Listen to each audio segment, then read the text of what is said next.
Hello, Shadow Era community, and welcome back again to State of the Era, the podcast presented by the A1 Alliance to bring you the best Shadow Era discussion around. We are here today to discuss the much requested topic of sacrificing strategy.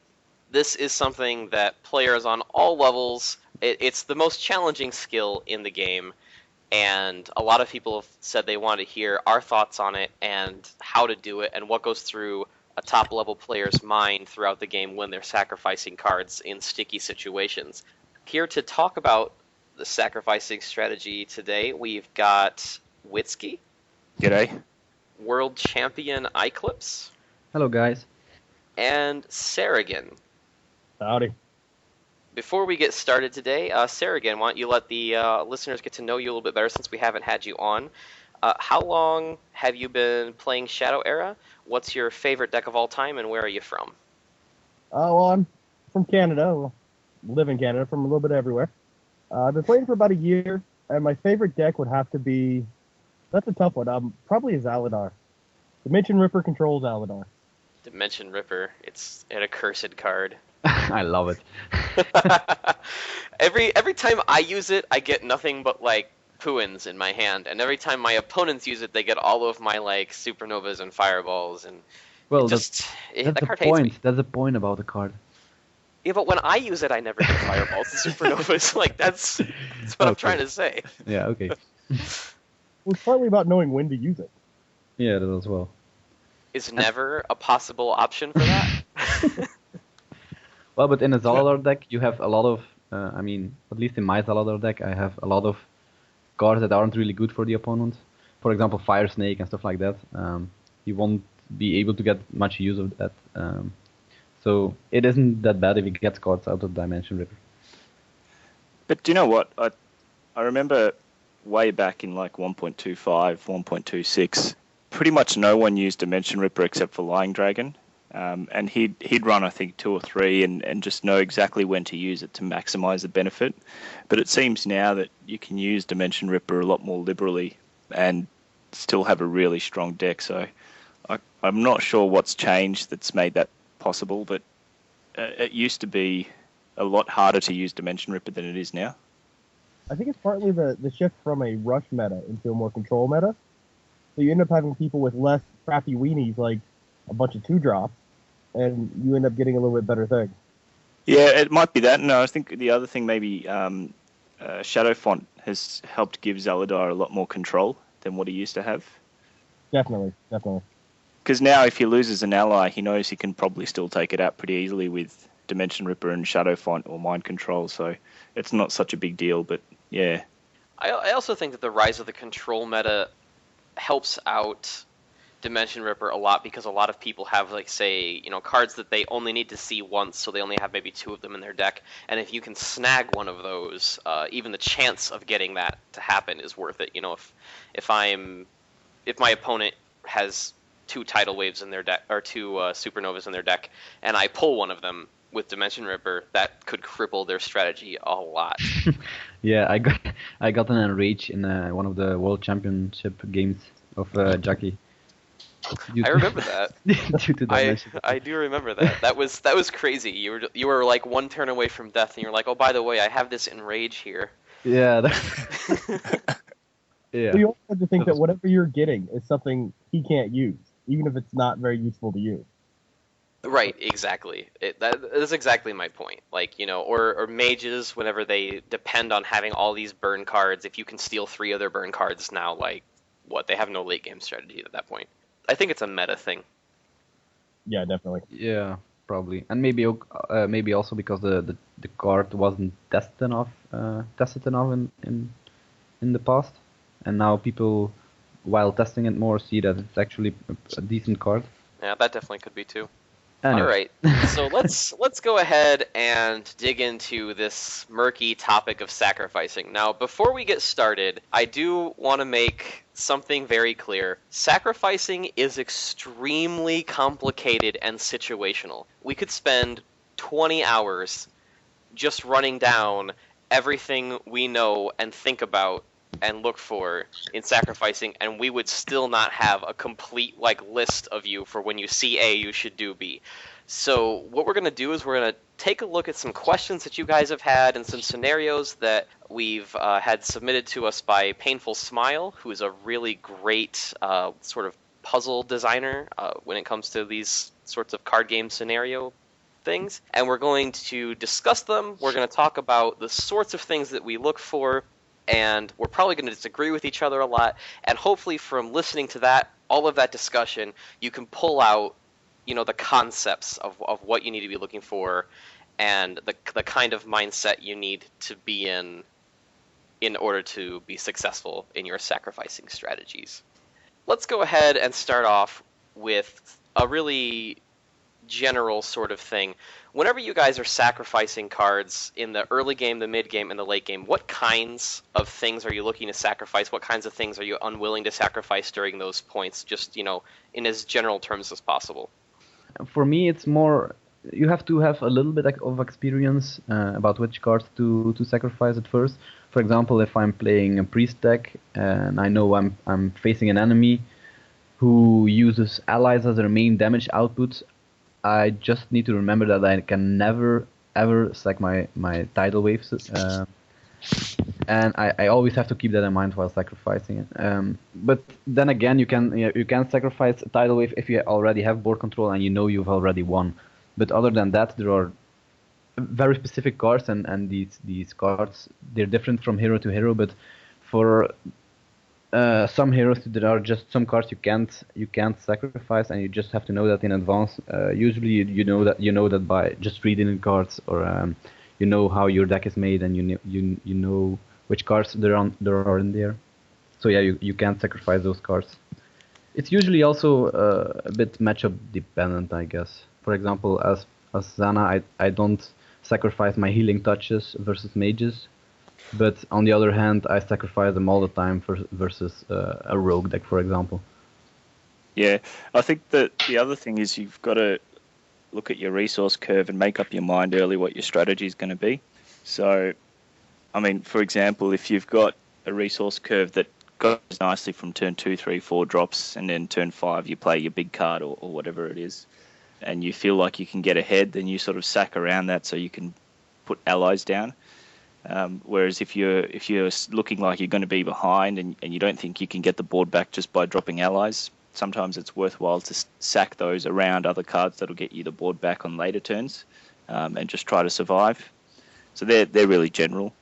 And I guess the other thing that you need to look at is you need to sort of have a strategy in mind against each opponent that you're facing as to where you want to win the game and what are you going to sack to help you achieve that by a certain turn. So, for example, my Mage Stalker deck, which I've posted, is, for me, a really interesting challenge in sacking because it really changes every time that you play it and every deck that you play against. Against mages, for example, I'm always keeping those cards that are going to be dealing damage back to the mages when they use spells.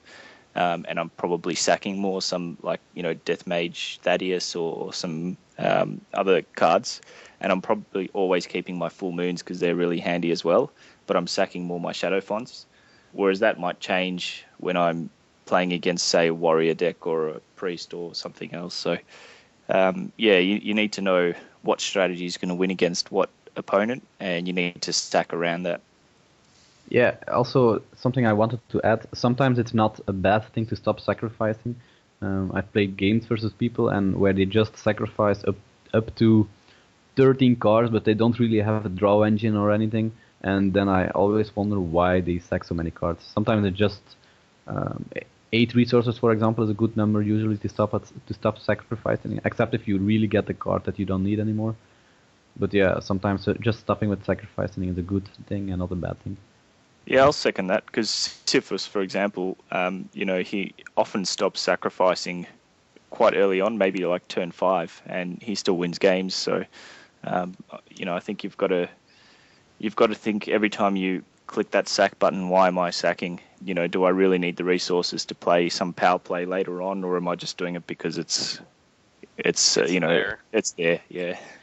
Yeah, I actually a lot of times have had to tell people, you know, when I'm watching replays of stuff that people have asked me to critique, and I'm just like, okay, so in the end game there where you had 14 resources and 2 cards in your hand, that's not helping you in any way. So yeah, you definitely need to know when enough is enough, because every time that you over-sacrifice when you don't need to, you're just taking away options from yourself and making your potential strategies less effective. I think that's a big agree. thing. I think it's also important to know your deck and know how many of that type or that particular card you have in your deck before you start sacrificing. You know, if you pull, say, a KP with your Xana deck on T1, you may know you have several of those in there, and it's not as necessary to have that early. So just because it's a power card and an important card doesn't mean you need to hold it. Yeah, but then on the other hand, if you only have one King Sprite, you might want to think about it twice before sacrificing it. Right, exactly. That's where knowing your deck comes in. If you only have one, then you have to hold that one, and you may have to make some really painful choices on what to sacrifice to keep it. I wrote an article about sacrificing a while ago on the forums, and I addressed that topic in there. I think that if you only have one King's Pride and you absolutely need the King's Pride, you're doing it wrong. Right, exactly. You have a any card. It shouldn't be I must have this to win card. Right. If you're only running one of something, it has to be able to be sacrificed if you get it at the wrong time. It's just how otherwise you need to run more of it. Do you agree then that you have to sacrifice an Enrage if you only have one in your deck? I don't think there's a wrong time to really have an Enrage. It's a good opportunistic play whenever you don't have an ally, you have board, you can coast a little bit. It's a good time to throw that out. Enrage comes into play much faster than King's Pride. So if you must say you have a matchup where you must play Enrage and you only have one in your deck and you get it early, you can play it early. King's Pride you cannot. Well, but with an Enrage you don't get any tempo out of it. So if you play Enrage, often it means your board deteriorates. So yeah, that's true. I don't think I agree with the fact that you can play it early. Well, usually if you play it early, that means you're in trouble already.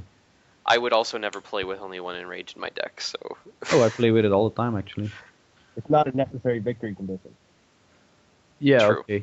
But for me, for example, the reason why I run only one Enrage is the fact that warriors have a lot of different attachments who tend to stay a long time on the board. And often I'm at late game and I just keep getting cards that I already have on the board, and I just get useless draw. That's why I try to get the least amount of attachments in the deck that's while still running optimally. Right, so that's why I only use one Enrage. Mystic draw. If you have 3 Enrages in your deck, then you're probably going to end up having at least 2 dead draws at some point. Yeah, exactly. Yeah. So you do have to limit the number of dead draws, but at the same time, like a card like Enrage isn't that hard to keep in your hand. Like I find with KP having to choose between sacking like an ally or KP, and I only have one KP, what are you going to sack? Okay, but let's see this scenario. It's late game already. You have 2 Enrages in your deck, and you're at like something like turn 20. You get an Enrage. You play it, and then the next turn you get another Enrage. That's just a dead draw because you have 2 Enrages in your deck. If I didn't desperately need it to stay alive that turn, I probably would have stacked it in favor of something else if I knew I had another one in, and it's late game anyway. Yeah, but it's late game already, and warriors tend to go to high resources, so maybe you sack a card and you get to 13 or 14 resources, but you don't have the cards to play it. I would rather have a useful card than that second Enrage then. Well, yeah, I agree. I run a single Enrage in mine because I'd rather draw one Enrage and keep it than draw another one I already have one on board and could use something else. But I think it also comes down to what your resource curve is. I mean, it's all well and good to have that King's Pride in your opening hand and maybe sack around it, but if that's going to be detrimental to what you can drop in the early game, then I just sack it and deal with it. Like if I'm sacking a turn 2 ally drop just to keep that King's Pride, then you're probably compromising your early and mid game, and it's better off that you just sack that King's Pride. Exactly. Right, Yeah, and I please. think there's a tendency in this game to get that big power card and be unwilling to sack it, and end up losing the game because you held on to a KP but can't keep a damn ally. Yeah, You're getting really muffled. I can't understand what you're saying. Well, you don't need to understand, Ducky. I have no idea what that was either. I think it was something. Anyway, Something inappropriate. something inappropriate. Yeah. That No sounds problem. like something Sarah would say. I'm sure this will come up as we get into the scenarios. Again, this thing about power cards and which ones you can sack and which ones you have to hold on to. So let's go ahead and jump into some of these scenarios here and see where this discussion takes us, because this should be interesting. So in scenario 1, we are playing as Serena against Lance. You're playing a typical kind of control weapon-based Serena with 6 weapons and 3 lilies. Your starting hand is Aldon, Nightshade, Stop Thief, Ankle Breaker, and Ill-Gotten Gains. You go first. What are you sacrificing here? Can I just say, I think that's a pretty easy one. Nightshade for me. Because if you look at what you're going to be playing and dropping, you're probably going to be playing a turn 2 Nightshade, a turn 3 Aldon, a turn 4 Ill-Gotten Gains, and then turn 5 either Stop Thief or Ankle Breaker. So you need all those cards, and then you can potentially start sacking, if you get duplicates, the duplicates from there on in, or you can start sacking anything else that isn't useful to your strategy. So to do that, you will probably sack that first Nightshade, and then turn 2, you drop the second one. And because you're going first, even going second, actually, a Nightshade turn 2 is probably pretty damn good against a Lance, because there's not that much that he has that can get rid of it. In fact, I think that's the point about the second scenario. Nightshade is actually one of the winning cards in a Rogue Mirror match, and you don't really want to sack your Nightshade. Well, I mean, he's still got Retreat and he's still got Assassinate, so he can technically still take it out. Retreat's not really the same thing as taking it out, though. Well, no, yeah, that's true, but the point is that you're still going to be wanting to, I guess, you want to keep your Stop Thief for his Ill-Gotten Gains. Right. Or for his Ankle Breaker or whatever. You want to keep your Ill-Gotten Gains for draw. You definitely want to keep your Ankle Breaker for control and for maybe getting rid of some of his crucial plays. So your only sack choices really are Nightshade or Aldon. And Nightshade is a lot more useful with an Aldon behind him. So I think I'm just sacking one Nightshade, playing the second, and then playing an Aldon on turn 3 and trying to go for a really strong opening, early game. Yeah, I kind of agree, actually. But what if you went second? Would you sacrifice that Nightshade as well? Because, for example, I think I would sacrifice Alden and then play the second Nightshade on turn 3. I'd have to agree.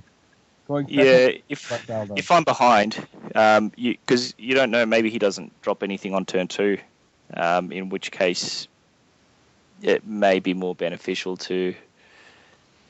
Who knows? I mean, it may be more beneficial depending on what he drops. Really, if he's dropping nothing on turn 2 and just an Aldon on turn 3, then I'm probably pretty happy to keep my Aldon.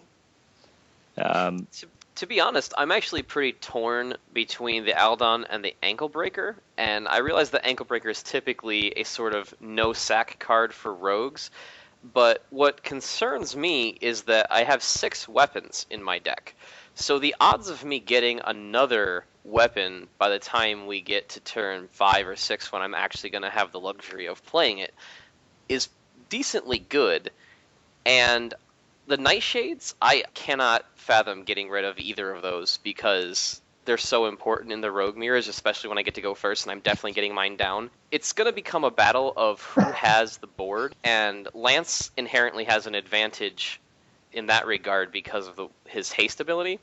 So if I can get Nightshade out, it's something that is almost impossible for him to remove, and that can be used with Assassination, that pings him for damage every turn, that can bring allies with higher health values down into range to be killed, especially if you have the luxury of being able to drop Nightshade, Aldon, and then like Ill-Gotten Gains on turn 5, or Nightshade, Ill-Gotten Gains, Aldon plus something on turn 5.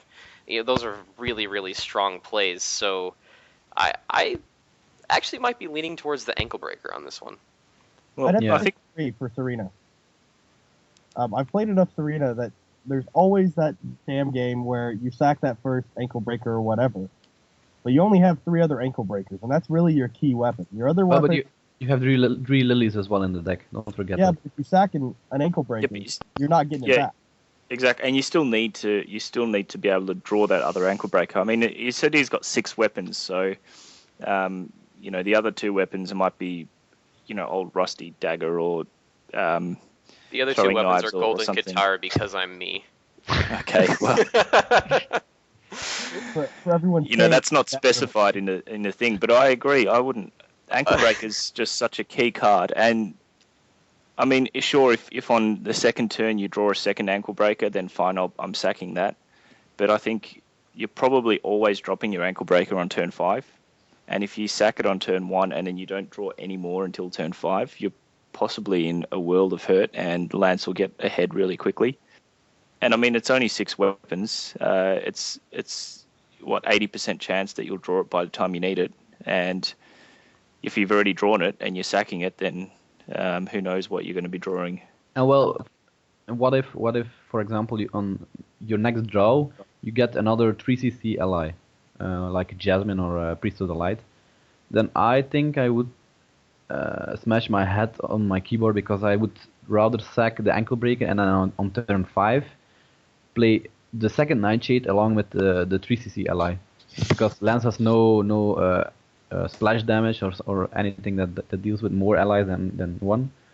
So I think having the board is more important, and I think that would be a better play. So I think I would... Well, I'm a bit torn, but I think I would go with Ducky's play and sack the Ankle Breaker as well. Because there are 5 other weapons, the odds are still pretty big you get it on time. Plus you have a draw engine, and you can stop his draw engine. But then at the same time, you've still got another 2 Nightshades to draw as well. I mean, are you going to really be playing all 4 Nightshades? Or is it worthwhile to sack one, make sure that you've got your key cards in your hand, and then when you draw another Nightshade further on down the track... Well, but that's just exactly my point, though. I only have 2 Nightshades left in these, 34 cards, and I have 5 weapons. Well, no, but you've only got 3 Ankle Breakers, because the Ankle Breakers are what's going to win you the game, realistically, because you've got such a good effect from it. And it's going to be doing you 4 damage when you do attack and discard a weapon from Lance. If the other weapons are, for example, a Dagger of Unmaking, I can't think that would be a bad thing to draw as well. Yeah, that's true. I mean, it's hard to say without knowing the other weapons, but generally the Ankle Breaker is the weapon that you want, and your other 2 weapons that you put in there are more like filler, just to make sure you do get something. I mean, usually when you build a weapon deck like a Gwen, you put 4 Soul Seeker in and you say, oh, I need to have a weapon. Let's just put something else in. But really what you're wanting is your Soul Seeker out by, the turn 6 when you've got your Rapid Fire down or something like that. You don't really want your Guardian's Oath or your Golden Guitar. You're just putting those other weapons in because you do need something. And I think in this case it's the same scenario. You really do want your Ankle Breaker as your main weapon. So yeah, I just don't see myself sacking it, especially turn 1.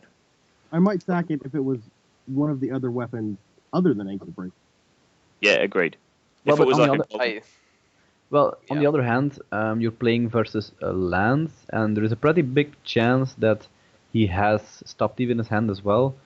And don't you think then that dropping, for example, 2 allies instead of an Ankle Breaker would be more consistent and better for the board? It depends, because I've got a Stop Thief as well, and so then I can blast his, ill-gotten gains out of the way, potentially stifling his draw, and with my ill-gotten gains and Ankle Breaker down, I'm able to get a lot more draw out. So, I mean, if he's got 1 Stop Thief in hand, he's going to have to make a choice between IGG and Ankle Breaker. The other issue is, when you play that Ankle Breaker, especially with Serena on turn 5, you're getting a good play. You're either neutering an ally and giving you a chance to kill it, or you're making him optimally discard a card.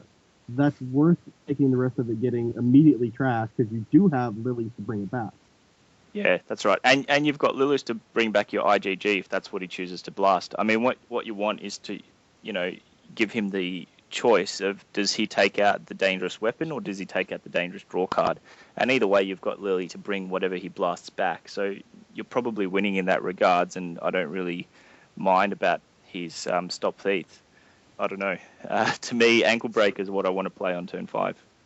All right, now one thing that Painful did was he included his own personal answers with the scenarios he sent me, and he sent them in spoiler tags, so I don't know what his answers are, but I'm going to go ahead and jump in with Painful Smile's answer to his own question here. According to Painful Smile, in a Rogue Mirror, the IgG fight is key, so I would neither sack Stop Thief nor IgG.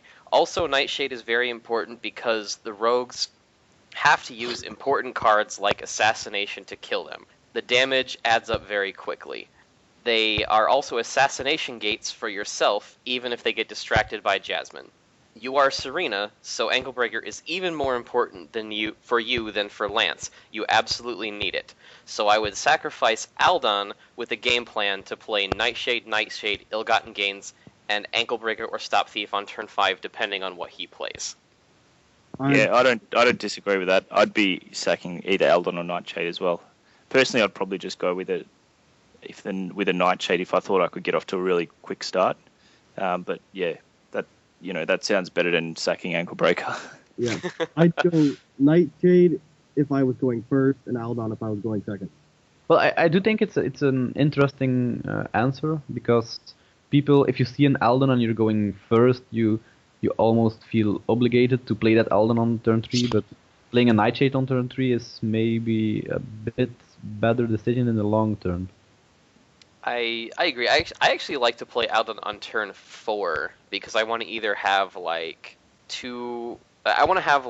more stuff out than just one Nightshade for Aldon to pump. I think if you can get Nightshade, and then Aldon, those two Nightshades can kill any human ally. They can deal 4 damage to Lance. They can do all kinds of crazy things if you can get that set up. So that I really like that Aldon item. I don't like unique cards. Aren't like any items as well unique? I mean, in some way. To a point, but let's say you throw out that Aldon, and it's distracted or whatever, and you draw another Aldon, it's a dead draw. And you're probably going to end up sacking it. I don't usually keep that many copies of Aldon in a deck. I don't find it that useful. Yeah, well, I think that's pretty subjective as well. I mean, most people only have 2 to 3 Aldons because so the chance to have 2 of them or the second one on the wrong time is pretty slim. Okay, now wait. I'm gonna stop this from getting railroaded into a deck discussion. This is not the episode about deck building. This is the episode about sacrificing. So I think we've exhausted. That's very relevant though, because if you draw a second Aldon anywhere before turn 5, that's then made your sack decision much easier, and you've got all your cards that you need for your first 5 turns already in your hand. So, even if you do have 4 Eldons and you draw a second and a third Eldon on turn 2 and 3, you just sack them both because you've still got Eldon, Nightshade, Stop Thief, Ankle Breaker, and Ill-Gotten Gains. So I don't think it's necessarily a bad thing. It only becomes a really bad dead draw when you're maybe top decking in the late game and you just really want an Ankle Breaker or something that'll turn the tide back. But, in this scenario, fine, whatever. Bring on the Eldons. Yeah, early game, you don't care about having doubles like that. Yeah, I agree. I don't mind cards being unique. In fact, I use 4x unique allies all the time these days because they're powerful, so I can sack them or they die. Yeah, like it's rarely actually a problem. Yeah, but I agree. Kind of depends on how long it stays on the field. But yeah, okay, whatever. Well, yeah, it's anyway. I think we've got that scenario pretty far down. So let's move on to a fresh scenario. So here we have Aladwin versus Aladwin. Part of the way into the game. So far, you have played or sacrificed, so these cards are gone from your deck. 2 of your 3 Novas, 2 of your 4 Fireballs, 2 of your 4 Lightning Strikes, 1 of your 4 Christopher Wilds, and 1 of your 3 Aldons. I'll keep this up so we can refer to it later. Your opponent has 4 HP and you have 5 HP. He has full board control and will kill you next turn no matter what you do. On your side of the board, you have nothing. You have Bad Santa and Nova in your hand. There are 20 cards in your deck. Your resource count is 6. Your sacrifice phase comes up. What do you do? Oh man, that's rough. That ends quickly. Yeah, so I guess what I'm calculating here is how many cards are going to kill him straight away. I've got 1 Nova, which is already in hand. I've got 2 Fireball, and then what else? Maybe an Aldon and a Chris. Or a lightning strike and a Chris. Yeah, or a Lightning Strike or a Chris. So your Aldon plus Chris won't kill him because Aldon doesn't have haste. Yeah, that's true. You need Aldon and 2 Chris, don't you? So you need a really good Bad Santa draw to be able to get that. For me, what it comes down to is if this is a tournament and I'm already 1 game up, then I'm potentially risking it, sacking the Nova and playing my Bad Santa and seeing what happens. Or the other way you could. Oh no, you pretty much want to sack that Nova and play your Bad Santa if that's the way you're going to go, because you want to, if you do draw Aldon and 2 Chris, you want to be able to play them. But the other thing you could do, of course, is just go for the draw and just play your Nova. Don't sack anything, and yeah. Yeah, there's a number of things you could draw that would still kill your opponent, but the odds are not favorable. I would either sack the Bad Santa or skip the draw phase and just hit the guaranteed draw. If it were a tournament match, absolutely. Yeah, if it's a tourney match, there's no way I'm going to risk it on drawing a combination of 2 cards or 2 fireballs out of 20. No way. Yeah, I agree. I've done it before in a tournament. You sick. Have you ever beaten me in a tournament by doing something like that? I don't know. I did risk it once, and I had the draw, and it didn't work out. But I ended up winning that overall match anyway. But the thing that it was the second game, and I was already 1 up, so I thought, I felt good that I could at least get a draw in the next game. So I thought, might as well risk it and see what happens. So you're a gambler. Yeah, pretty much. I mean, it would be interesting to pull the Bad Santa thing. I mean, if you sack the Nova, you have Bad Santa, you have 7 resources, so you play the Bad Santa, you win if you see Chris Aldon, if you see Lightning Strike Chris, or if you see Fireball. Yeah, and the number of cards that you've got there, what's that, 3, 5, 6, 7, 8, 9. So you got 9 out of 20, so you're almost 50% chance of getting... Oh, actually, it's exactly 50-50 because I hadn't done that math yet, but you have 1 Nova left in your deck as well, so... Well, no, it just says... Oh, no, that's you don't. later. You just Never said... mind, you don't. Yeah, you don't. Yep. So... Never mind. Yeah, and even then you have to draw a combination of those 10 cards if it's not a fireball. So it's not like if you draw one of these cards that it's a guaranteed win. So it's not. That's not true, but the other 50%. thing that you could be drawing is another Bad Santa to get to one of your fireballs. So, you only need 3 resources to play it. So you potentially still got another 3 Bad Santas there that you could draw on to draw 6 cards. That's Sorry? true. He didn't specify. Well, yeah. You would have. If you're playing this kind of a Ladwin, you would almost certainly have 4 Bad Santas in your deck, and it's not specified that we've played or sacked them yet. So Yeah, I definitely would have 4 Bad Santas. So the other thing is, and I think that's what actually happened in my last game, was that I was actually digging for a fireball, and I played 2 Bad Santas in a row, and didn't get the fireball. But yeah, I think there's enough cards there that you could potentially win the game outright. Well, so you if still. it's, I if don't it's think something that's. that you. Sorry? I don't think that's the good strategy though, because you only have 2 out of 20 cards are your fireballs, and when you play the second Bad Santa, you have to get a fireball because none of the rest of those combos can be played off of 3 resources. Right. Yeah, but I guess what I'm saying is that if you do play your Bad Santa and you're not getting the combination you need, then you're going to lose anyway. So you might as well just play second Bad Santa and go for it. Well, that's true. It's like Or going all in poker, avoid you know. situation You- as a You're whole. putting everything behind this one play and just hoping it wins. So if you're sacking, you're committed to doing, you know, whatever you need to do to win it. So if I'm in a position where I'm going to take the gamble, then I definitely would play the second Bad Santa if I don't get the combination I need. Because there's no point, you know, him just ending up on 3 HP because I've played a lightning strike. That's true. But yeah, I would just not take the gamble personally. I would No, just go me. for the guaranteed draw here. Me neither. I've won a game because my opponent took a gamble like that once. It was a tournament game as well. So yeah. That might have been me. No, it I- was. I can't remember. No, it wasn't. It wasn't you. I'm pretty sure of that. I will admit, if I was just playing like a friendly game on like in IRC or something, I would totally never go for the draw. I would always try to dig for the Bad Santas for the win. But if anything was on the line, I would just take the guaranteed draw and replay. Yeah, I mean, yeah, the same. If it was a quick match or friendly, I'd probably definitely do it because it's more exciting to go for the gamble. Mhm. Unless I'm maybe doing a ratings climb, you know, which I don't actually do anyway. But, you know, I just think if I'm ahead in a tournament, then I'd possibly just do it and see what happens. And if I'm behind, like I've lost the first game, then I'd definitely be going for the draw. All right, let me pull Yeah, Painful Smiles. Let me pull Painful Smiles answer in here. According to his math, your odds to pull a winning combination are approximately 41% if you play if you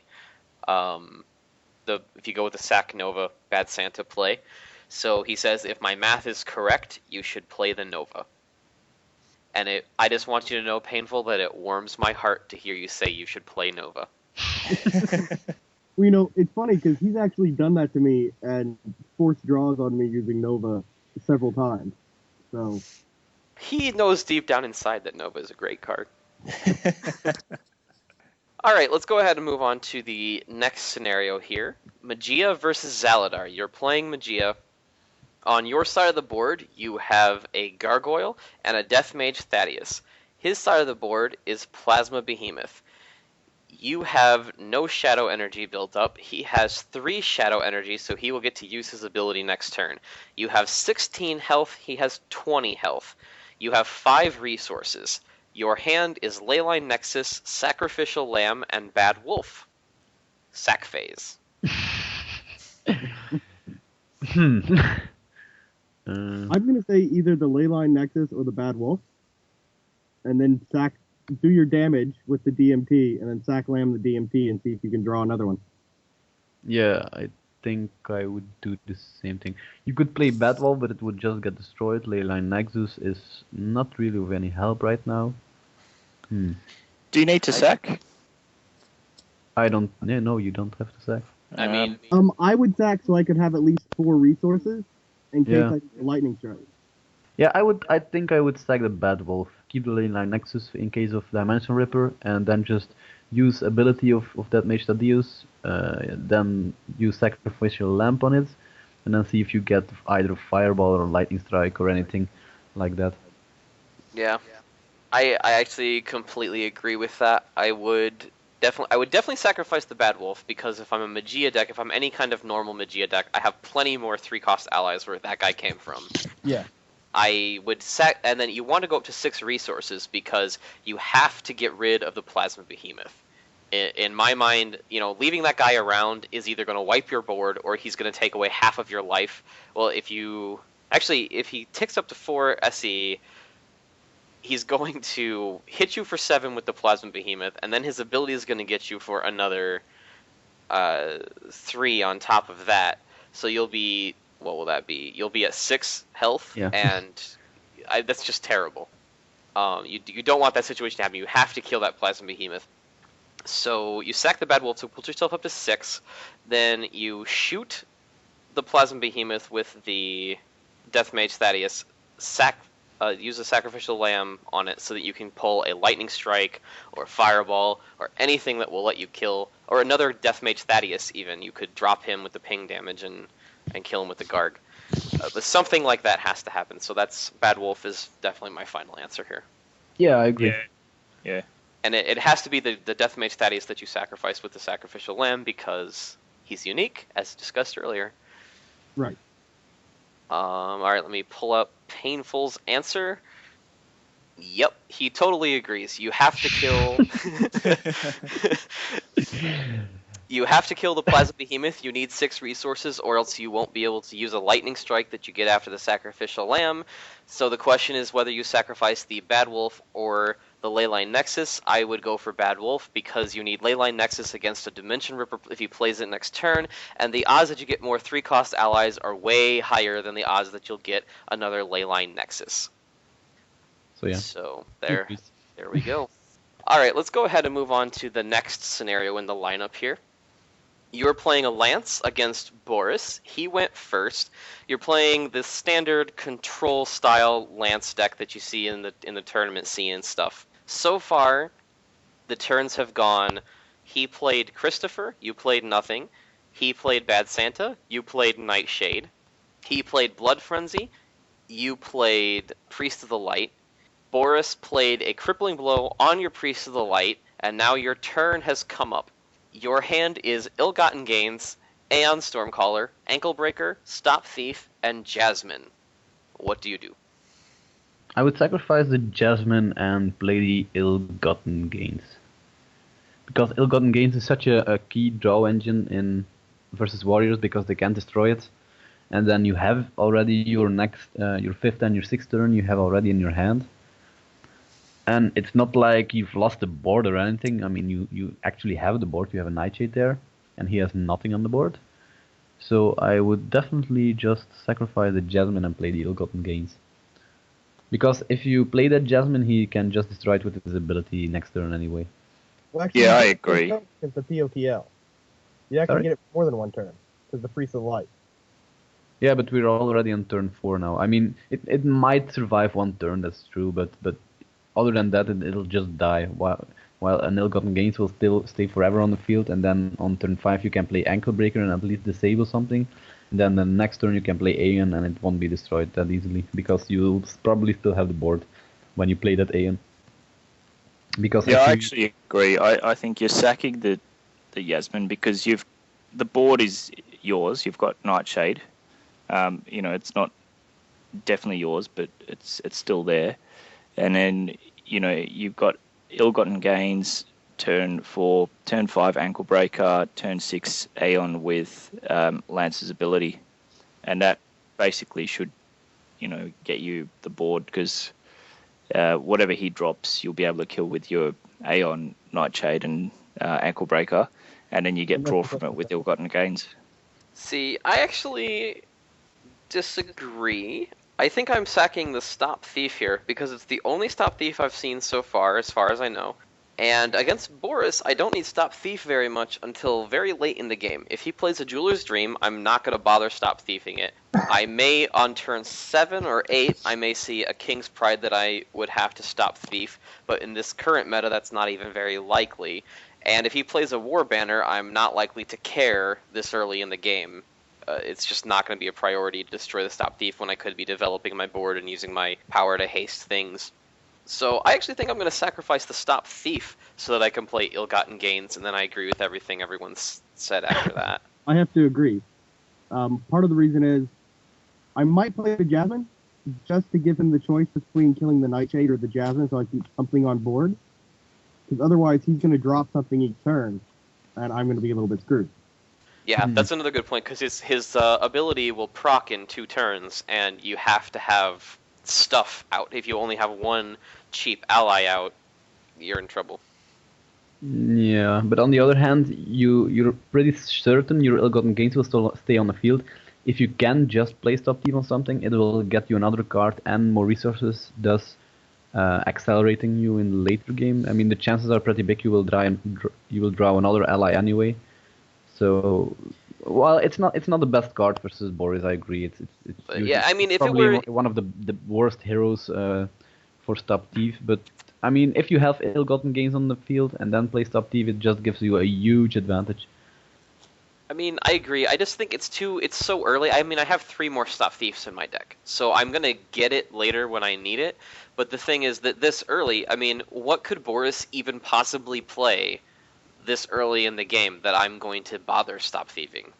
You know what I mean? Like, if it's a turn 5 or 6 play and he plays some item, I can't imagine what normal Borises would ever run that I would care so much. Well, but the Stop Thief is something that I would just keep in hand. I mean, it's not something that I probably will play on turn 5 or 6. It's more something turn 8 or so, but you can't be sure that you'll get another one. That's true, but I mean, chances are pretty big, that's true, but I think chances are bigger that you get another 3CC ally than that you get another Stop Thief. But on top of that, I think that I have good chances of getting another Stop Thief by the time it matters, and I also think there's like a pretty good chance that Boris won't do anything that I'm going to need Stop Thief for. Like, if he doesn't play King's Pride, there's nothing he has that I care about enough that I like have to sacrifice. Like, I don't need Stop Thief against Boris if I don't see a King's Pride. I can play around it. Any other items that he plays. I mean, the only issue you might have is if he has like a King's Pride in hand and he's building up board on these turns where you're not playing allies. He can throw it out there and do some board control and get some heavy damage in. Yeah. But another interesting point to that though too is that if I sacrifice the Stop Thief and I have plenty of stuff to develop my board with, then he's not going to have allies on the field whenever he drops his King's Pride, so it's not going to benefit him as much anyway in the first place. Right. And what if your opponent is a Berserker, Boris? Then he didn't play Christopher Wilde? No. Otto has a deck like that, and I think he has 4 times Christopher and 4 times Lily, and that are the only allies he has. It's not a very standard deck to see, though. I mean, he might catch you with your pants down in this case, but like I said, it's not a common enough deck like the almost solo Boris to really base your sack decisions around that archetype.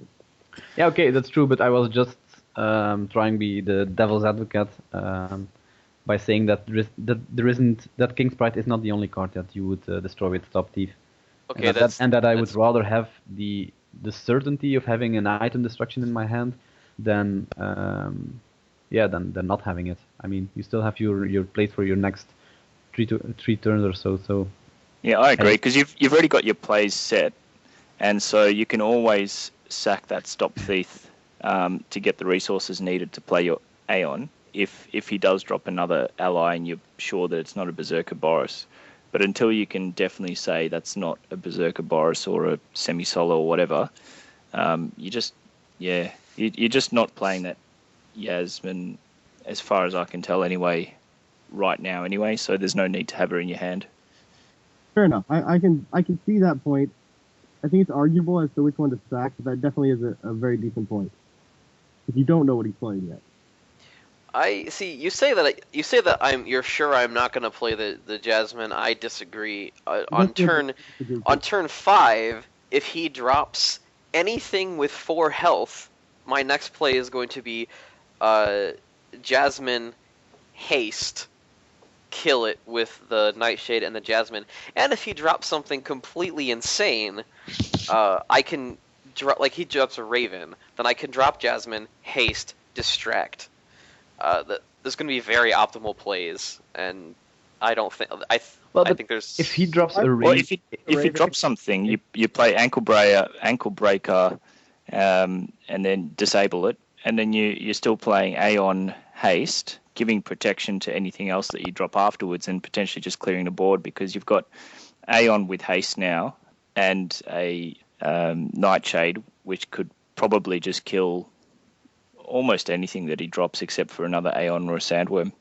Well, if you get rid of the Jasmine, you won't have the Nightshade anymore, because he's almost certainly going to use his ability to kill it. Well, but are you going to waste an ability on a Nightshade? Well, yeah, you can kill anything else. Yeah. He has no other way to get rid of it. That's because, I mean, if you play your Yasmin, then he's got his ability and he'll just kill the Yasmin anyway. Well, sure, but then now I still have a Nightshade. Don't forget, you've played a Priest of the Light as well, so he won't have his ability until... when will he actually have it? He won't have it until you drop the Aeon, will he? No, turn 5, I think. When turn you drop 5. your ankle breaker, he will destroy your Nightshade. Well, because he started first, so he gets turn 2, 3. So he'd normally have it on turn 5, but you've played a priest. Oh yeah, true. Oh, okay. So, I guess that does change things a little bit. So you can't kill that No. Nightshade. He's going first, so he will have it on turn 6, but that's still before you played your Aeon. Oh, that's true. That's true. Okay, yep. I'm sticking with Stop Thief. I'm staying with it. If you Right. have them out there, the Jasmine and the Nightshade, then you're guaranteed to have something besides Aeon to help clear the board. If you don't play the Jasmine, you're not going to have any. Yep. I guess I would rather have the guaranteed dangerous board presence than to have the guaranteed item destruction that I may or may not need. And honestly, I don't even know if I'd play the IGG, because you're not actually in a position to kill anything. I would totally play the IGG, and the reason for that is because Boris has no way to kill it. Well, He can shrine it back to my hand, maybe, but most Borises aren't going to play very many shrines, so it's a pretty low chance that that's even going to be a factor.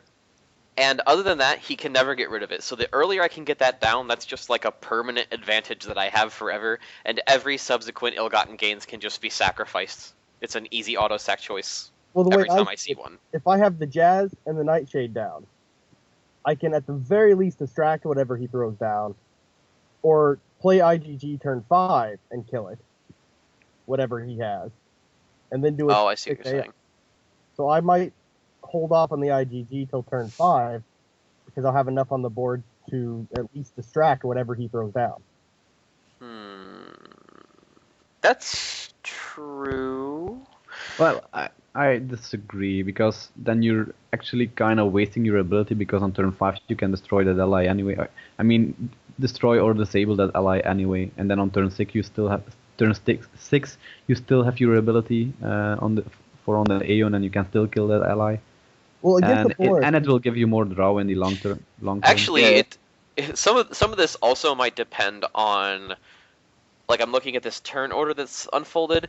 Some of this might depend on when I got some of these cards in my hand at various phases, because there's actually a really good chance that if I knew I had the ill-gotten gains early enough, if enough of my hand was forming early, I might actually not kill his Chris, and then on turn 4 drop ill-gotten gains and kill Chris with the Nightshade, and take like an extra 1 damage, but then get a card out of it. you're taking more than 1 damage on that one, big guy. Taking 2 damage? Yeah, which is pretty big because you can't heal. Maybe. I don't know. Alright, well let's pull up Painful's answer here. Well, I just want to say, for me, one of the things with Boris is I'd be worried about him playing that Sandworm. And if he drops the Sandworm, that ankle breaker is useless. And now I have nothing out there to stop it. And I'm not going to have anything out there to stop it. Yeah, you need the Jasmine or the Nightshade, and the Nightshade can hopefully draw into assassination. That's about it. Yeah, or well, there are several ways. I mean, you have retreat, you have assassination, you have black garb along with ankle breaker.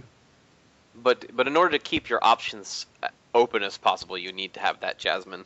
I can't sacrifice the Jasmine in this case. The more I think about it, the more I'm completely certain that unless I know I'm fighting a Berserker Boar, Stop Thief is the highest percentage play. I mean, I'm just thinking, It's a if I was sacrifice. playing that Boris, and it's an ally like standard Boris, and you have nothing out there coming on turn 5, I'm going to drop the Sandworm because you can't disable it with your turn 5 ankle breaker. So I'm going to be counting on worst case scenario, you having a turn 5 ankle breaker. Right. So dropping anything else, like dropping a Raven, is silly because you're just going to drop an ankle breaker and stop her anyway. Yeah, I guess that's true. I mean, but still, it depends a lot on the deck as well. I mean, if you have a lance with ravens in it, you have still your ability and you can use it and still cripple that sandworm. So I think it kind of depends on how your deck is built as well.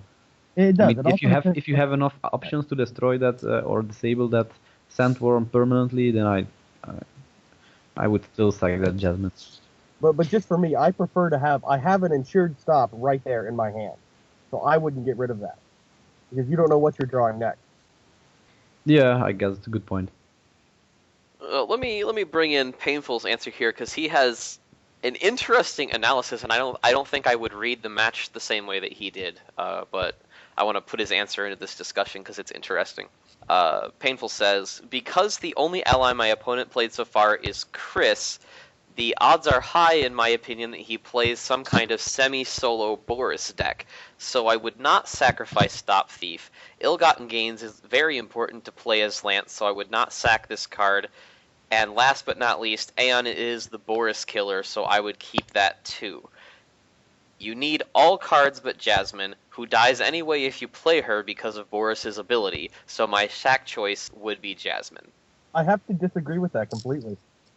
I play Boris a lot, and there's a lot of times I don't really start playing allies until after T4, because if you look at it from Boris's perspective, if he drops a T3 ally, it's dead. You have Nightshade and POTLF. And of course he's going to throw the Blood Frenzy on as quick as possible. So it makes no sense for him to drop an ally, even if his hand is full of on T4. It makes more sense for him to just cripple that bastard. Yeah, I agree on that. I mean, I wouldn't say at this point that it's semi-solo Boris, not at all. But I would still agree with his reasoning. Yeah, I wouldn't say it's a strong chance, but I would have sacked the Yasmin anyway. So, whatever. Same answer. same answer, just different when you show your work. Yeah. Well, I guess we could say it's pretty subjective then. Yeah, well, I mean, it's basically what it looks like it comes down to is some of us are more secure in, like, I didn't mean Do you to want stop to there say I'm quite less like that. secure then? No, what I mean is that I would rather take the chance that he's not playing Berserker Boris and know that I will still have more Stop Thieves coming in case he is, because I can usually play around with stuff. And if he's not playing Berserker Boris, sacrificing the Stop Thief is so much better. And Berserker Boris is so less common than a normal Boris that I feel like, on the whole, overall, I have it's a higher chance to be a better play to sacrifice the Stop Thief than the Jasmine. Whereas I feel like what you guys are saying is, but what if it is Berserker Boris? Losing Jasmine isn't that terrible because I still have stuff to do, and so the Stop Thief is a guarantee that I don't want to get rid of in case. Yeah, okay. That's how I perceive this discussion that we're having. Right, but by the point you want to play that Jasmine, you've already drawn another 4 to 5 cards with Ill-Gotten Gain and your normal draw, so I wouldn't worry about it too much that you wouldn't draw any ally. See, I disagree, because with Lance, if you lose board like that and just have Ill-Gotten Gains out, you're not drawing crap. Well, you still have the Ankle Breaker and the AM and a Stop Thief, so if he plays that, I mean, it's not like the Jasmine will destroy anything. It has a better chance destroying something in those 2 turns that he drops than any of the other stuff. So, I mean, otherwise you're not drawing any cards until T6, and even then you're just drawing it with an Ankle Breaker Strike and a Hasted Eon.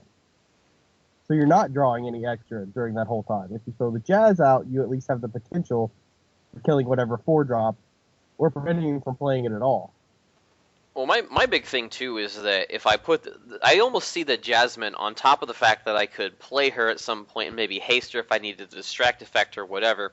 She's also essentially chump blocking for my Nightshade, because I really want that Nightshade to not die.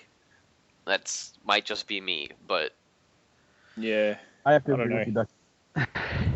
That's fine. Yeah, All well, right. I still disagree, but I think at this point we will be circling. Yeah, we should probably just move on. Now, Painful did have a couple more scenarios written out, but we're running a little long on time at this point. I want to jump over to some listener questions in the thread that I posted, where people had some other specific examples they wanted us to discuss. By the way, I was thinking maybe we could do a sacrificing point 2 podcast as well. Like a second one just on this topic. Yeah. We could probably go for like 6 episodes on this. If people, everyone listening to this episode, if you were not satisfied with this episode and you want to hear more about this, let us know in, PM me or PM any of these guys, or put a thing in our discussion thread. Let us know what you want. We will talk about whatever you guys want, and if you want to hear more sacrificing, we live to serve. All right, so Accounts Playable from the Shadow Era forums wants to know, so if you are a Zaladar on turn 4 going second, meaning you have 4 Shadow Energy, if you're in a situation where your Zal Blast will clear the board, and your hand, you have Shadow Font and a Mind Control, and nothing to draw any additional cards, which of those two, I think he's asking, will you sack? Or will you hold on to both of them and try to retain them at all costs? I'd hold on to both. Yeah, Why are you sacking? How many resources did he say? He did not say. Oh. I gave you all the information he just gave me. In my mind, I'm keeping both the Shadow Font and the Mind Control, and I'm sacking anything else in my hand at all. Well, yeah, pretty much. You have 4 resources, and those are the only 2 cards you have. I'm gonna keep the Shadow Font and go ahead and play it, and keep the Mind Control. Yeah. Yep. I agree. Yeah. I might not even play it, because you never know if you might need to sack it the next turn. If the one blast that you've got already is going to clear everything, it's sometimes, depending on what you feel the situation is, it's sometimes actually worthwhile not even playing that second Shadow Font and just keeping yourself at 4 resources, but having 2 cards in your hand so that on the next turn you've got options as to what to sack and what to play. Fair enough. I think that I would play the Shadow Font. I think I would play it anyway, because... Yeah, the thing is, a lot of players get into trouble when they don't have draw cards, and then let's say next turn you've played your Shadow Font, and you draw a second Mind Control. Now you've got 2 Mind Controls and only 4 Shadow Energy, and you probably want to keep both those Mind Controls over a Shadow Font. But I'm thinking I could probably, if I can clear the board this turn, that means I probably have a guard or something out. But I can probably clear it next turn too, pretty much no matter what he plays. Yeah, I just don't think I'd necessarily play it, and I feel more comfortable having 2 cards in my hand and drawing another one and reassessing than playing a card. I think everyone agrees you don't sack those cards, but I just think you run into more trouble in this situation by playing a card and not leaving yourself open for options. Because you're not going to be... even if you do play the Shadow Font the next turn, you might really, really need your Mind Control, but... It doesn't... Well, that's just a situation, like, I'm willing to take that risk. There are times where, looking at the board, my opponent, knowing what I've played so far, taking all of this situational stuff into account, I will look at the 3 cards in my hand, and literally my thought is, whatever card I draw, I don't care what it is, that card is getting sacrificed, because I need another resource, and none of those 3 cards can go. Like, just can't happen. So I think that's one of those situations. I would blast the board, I would play the Shadow Font, I would not sacrifice anything that turn, and then if he plays a Brutal Minotaur or whatever, whatever I draw is getting sacrificed because it's probably worth it.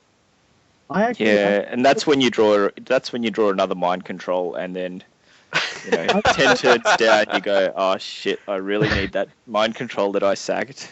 I should have listened to Wtzky. Well, the other thing is, if you really need that blast to clear the board again next turn, like you draw that other Mind Control and don't want to sack anything, you can always play the Shadow Font the next turn and do the same thing. Exactly. So, yeah, that's what I'm saying. You just don't. Well, but let's say, let's suppose that you're fighting a human player, and you chose to not do anything. You took yourself down to 0 Shadow Energy by playing the Zal Blast to clear the board, and you just held those 2 cards and you didn't do anything. Next turn, he plays Jasmine, and you draw Death Mage Thaddeus. Now, how pissed off are you that you didn't play the Shadow Font less turn when instead, like last turn you didn't even choose to like do something else. You just chose to do nothing. And this turn you could actually develop your board and kill his ally, but now you can't do you just can't. Well, not necessarily, because you can still play your Death Mage. I think, like Sarah said, that he's assuming that there's a Garg or something already on there because you can wipe the board with your Blast. But regardless, anyway, you could just play your Death Mage and ping her down to the 1 health, knowing that you can always blast again with Shadow Font, or you can use a Mind Control if you're feeling. I think that's a much bigger risk, because if then it is a the bigger next risk, turn he plays an Eldon, then you immediately lose your Eldon, your Death Mage, and then he has 2 allies on the board. And I mean, look, it all depends. If he's top decking, then I'd probably take that risk, because what are the chances that he's going to exactly draw an Eldon? If he's got a draw card, then I mean, and it all depends on who you're facing, of course. In some situations, it might just be better to play that Shadow Font. But I think rather than just saying you definitely don't sack and definitely play the Shadow Font, I'm just sort of playing devil's advocate here, that it might actually be better off that you just don't play anything in that situation.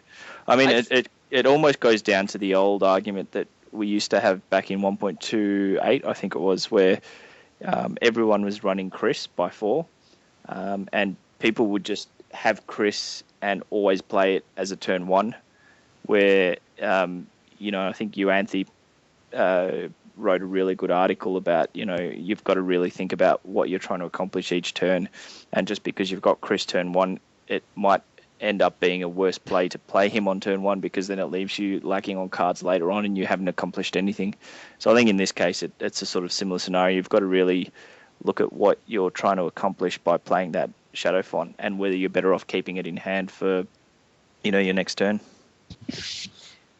Yeah, I guess to me, I would need a very specific reason to not play the Shadow Font, because I think that you get a higher, specifically because it's Shadow Font. Like, there's always going to be a case, like, let's say maybe it's like a best of 3 match, and I've seen a Shadow spawn out of my opponent before, then there's no way in hell that I'm playing that Shadow Font on that turn.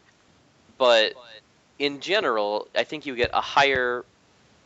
it's a higher percentage play to play the Shadow Font now and open up those resources so that I can use the Zal Blast and play any card I might draw on that turn, than to risk not being able to do that. Especially since it wasn't like, I played the Garg instead of the Shadow Font or something like that. It was just I chose to not do anything, and that to me just seems terrible. If it ends up coming back to bite you, that's horribly preventable.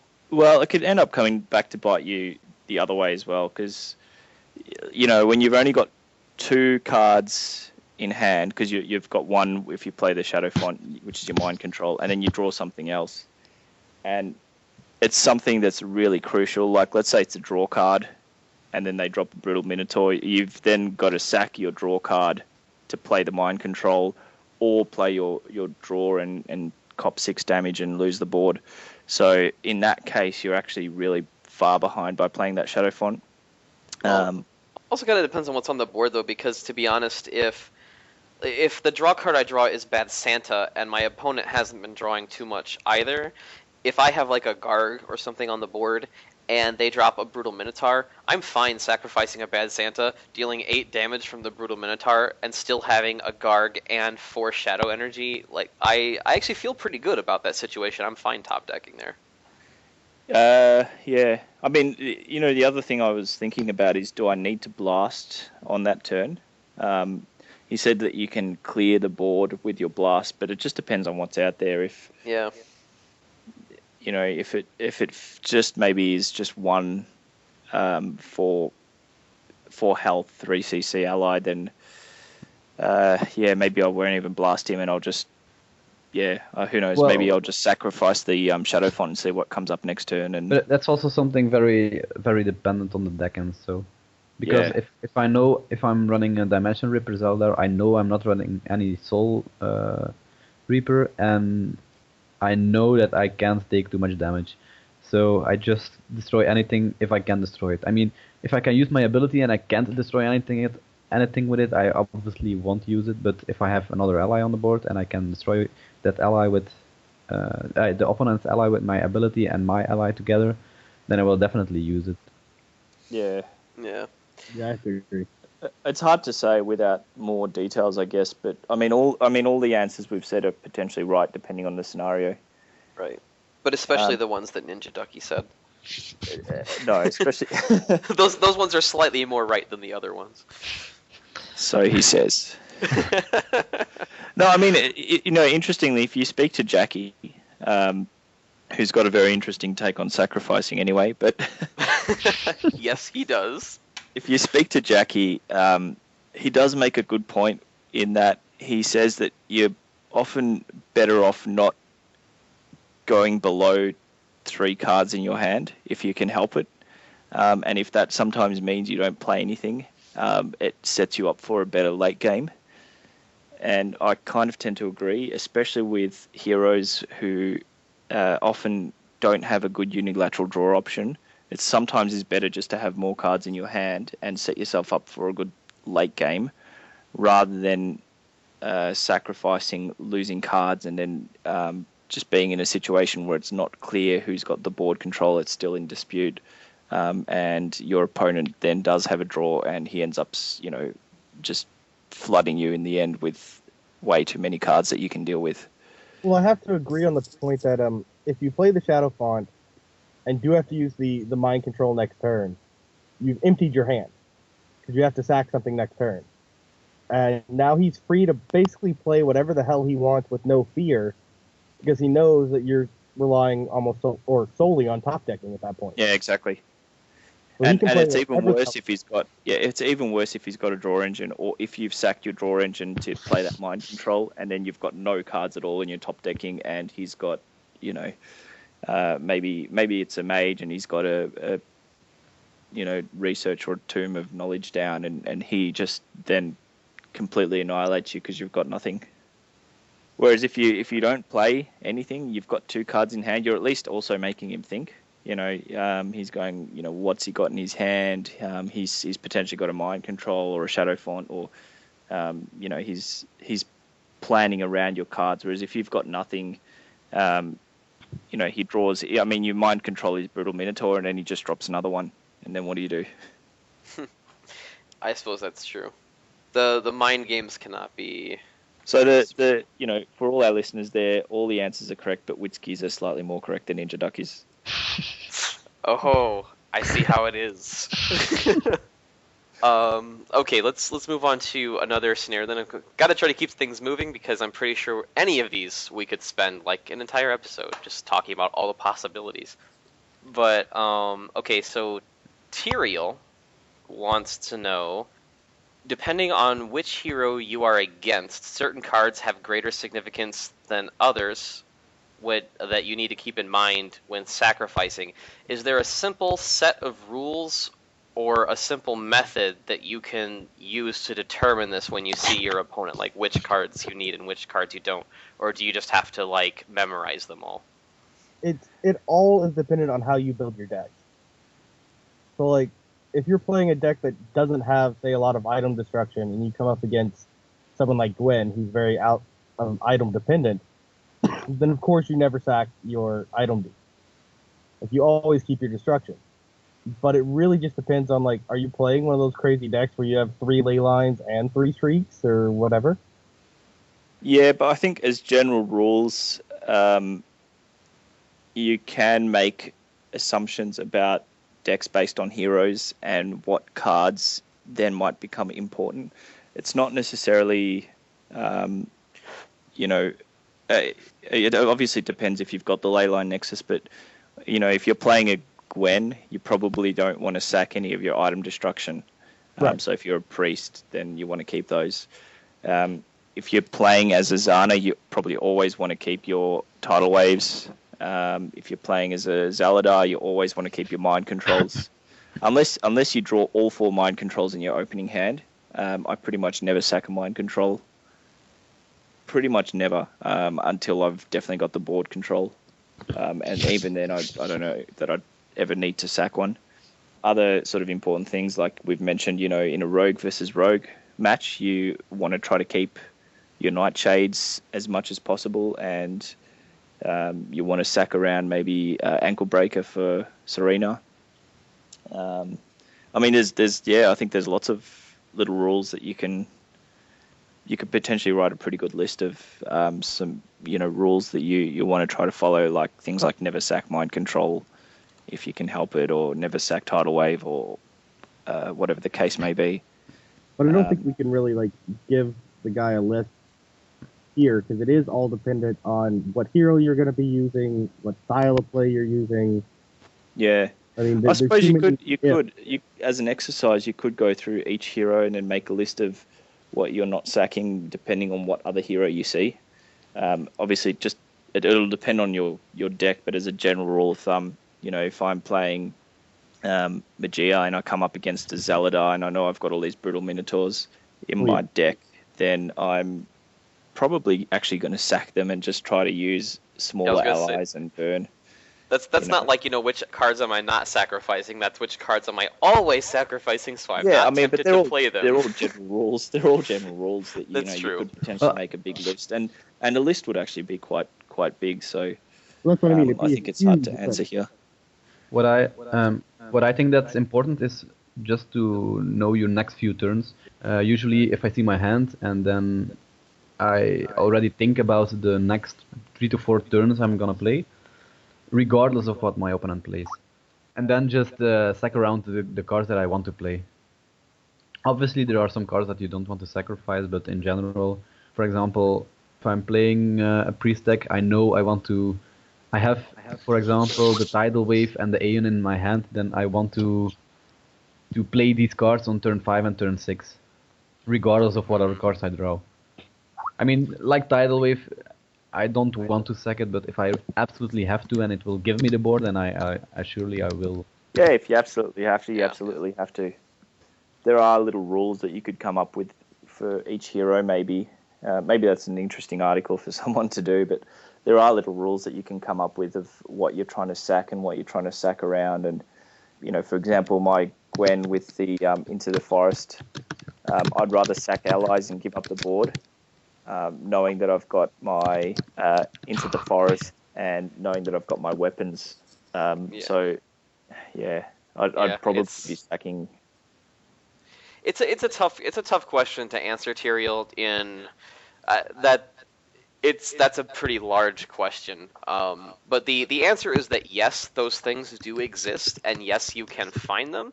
What I would actually recommend you do is go to the strategy forums for the hero that you're playing and ask that question there and see if you can start a discussion on all the different matchups there, because you're not just thinking about the hero that you're playing, you're thinking about the 10 to 15 potential matchups you expect to see, and it's going to be different for every single one.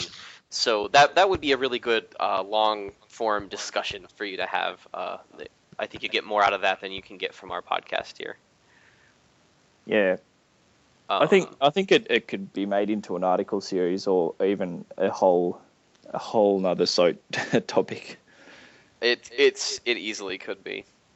So that's a challenge out there to anyone who... We haven't seen too many strategy and theory articles on the forums lately. I challenge somebody to write an article on this topic. That's NinjaDucky throwing down the gauntlet. Challenge not accepted by me. Yeah. Take too much time. All right, so Faux Delisle wanted to know, or Faux Delisle, or FDL, we'll go with that, because I remember that I didn't pronounce that right last time. But FDL wants to know, what do you do with item destruction, say Sever Ties, or I guess Sever Ties is an item destruction, but he also lists it. Sever Ties, Shrieks, Acid Jets, Leyline Nexuses. What do you do with them when they're in your opening hand?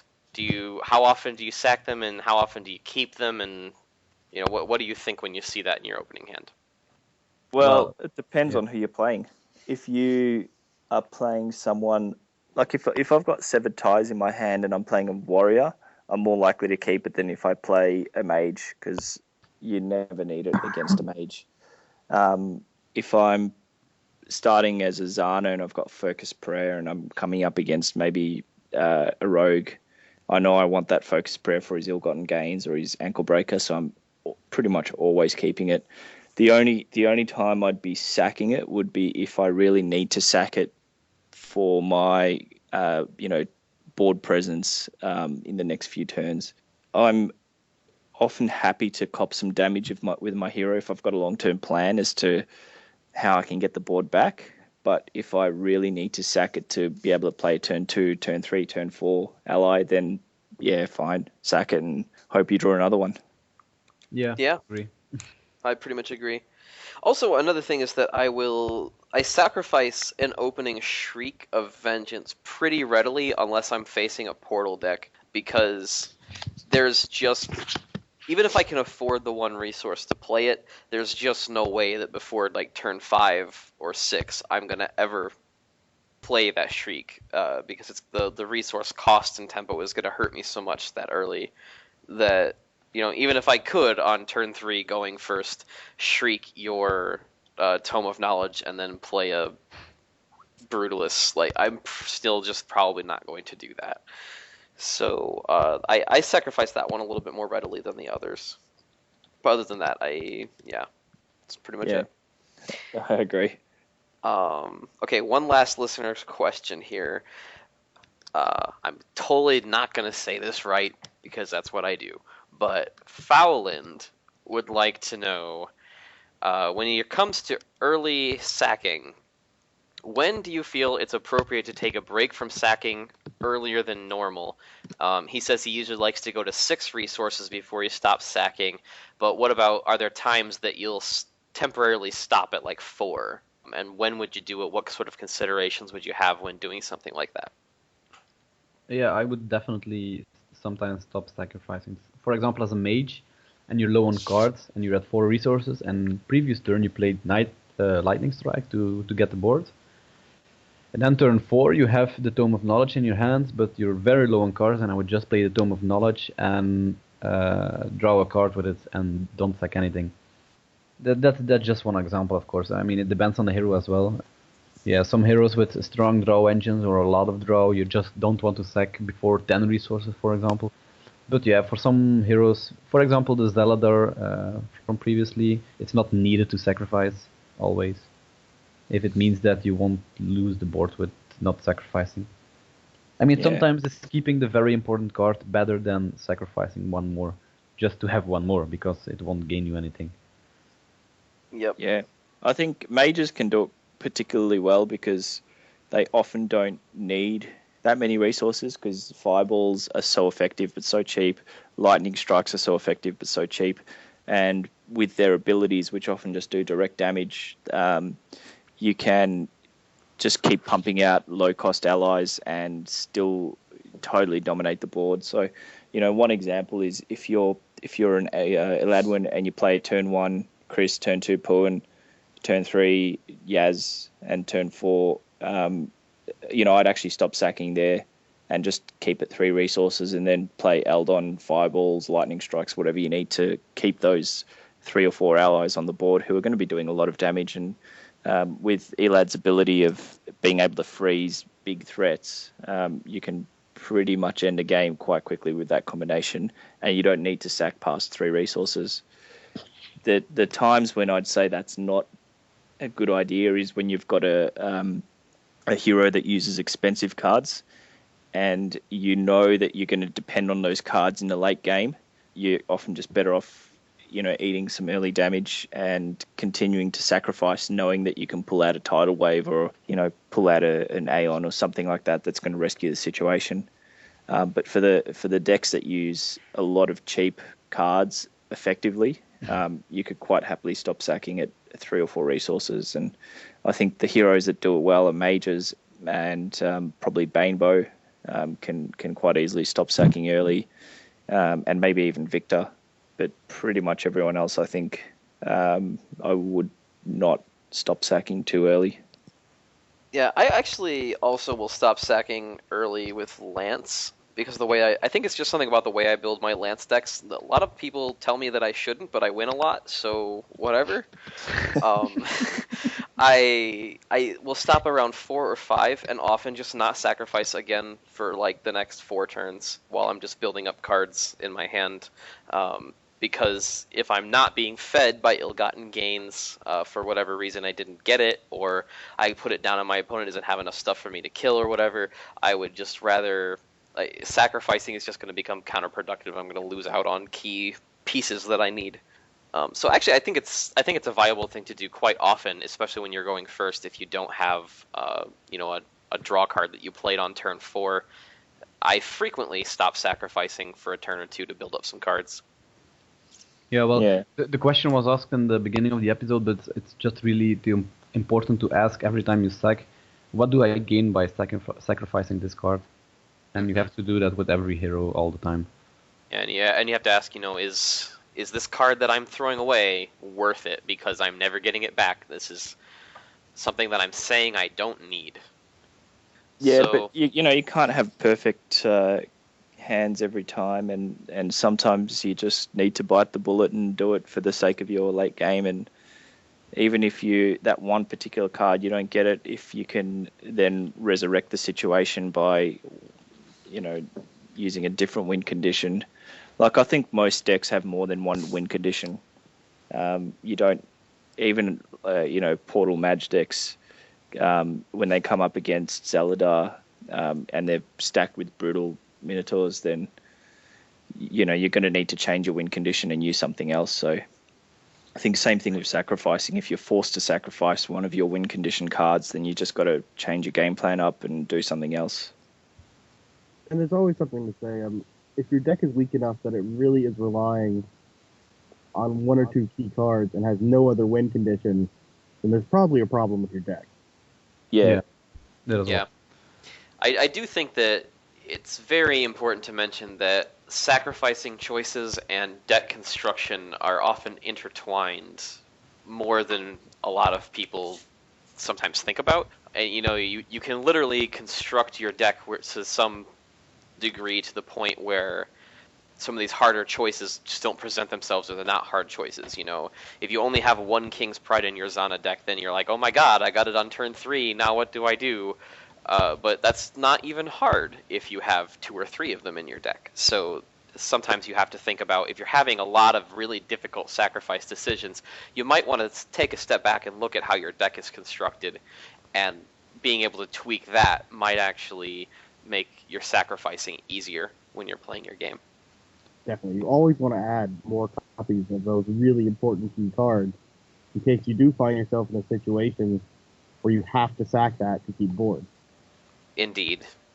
Well, all right. We're pretty much at our time here, and it's getting to be late for some of our people on the show. So I want to thank everybody for coming out to do this show, and I want to give a big thank you to Painful Smile for taking the time to come up with these sacrifice scenarios for us, despite the fact that me and Otto always heckle him about Supernova and Dagger of Unmaking. He still was willing to do that for us. Yeah, so let's go ahead and move over to the discussion thread. Anything that you guys heard about sacrificing, or any of these scenarios that you want to pitch in your own unique takes on, go ahead and fire it up in the discussion thread. We will keep this going as long as you guys want to keep it going. But until next time, this is the A1 Alliance signing out.